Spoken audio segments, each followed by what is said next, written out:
So I just watched Grave of the Fireflies for the first time for Ghibli Fest 2025, and today we're just gonna discuss some of the things that I noticed about it, things that I liked. I would say things that I didn't like, but there really isn't much that I could even begin to list. For this analysis slash review, we're gonna have some spoilers, so there's your warning. Grave of the Fireflies, a devastating meditation on the human cost of war. This animated tale follows Seita, a teenager charged with the care of his younger sister Setsuko. After an American firebombing during World War II separates the children from their parents, their tale of survival is as heartbreaking as it is true to life. The siblings rely completely on each other and struggle against all odds to stay together and stay alive. Now, I didn't know any of this going into it. All I knew is that this movie was set during World War II, which was a big plus to me. So one of the first things I noticed about this movie is it didn't hold back on any of the gruesome imagery.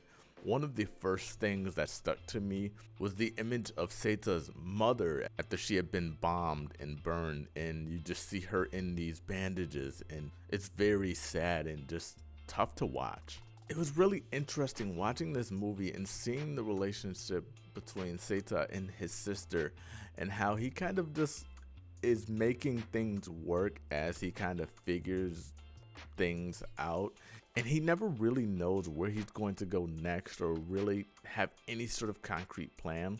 He kind of is just taking it as things come to him, and he knows that no matter what, he's just not going to give up, and I love that.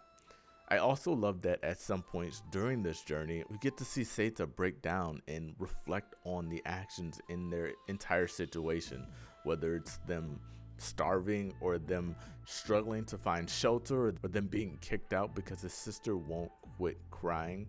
It's really moving. Speaking of Seita's sister, Setsuko, her role in this movie is so amazing. She provides a bit of comedic brevity to the movie, along with a level of innocence in this insanity and chaos. One of the core things that I really took from this movie was the value of life. Throughout the course of the movie, from beginning to end, we see Seita lose people who are close to him, seemingly out of the blue.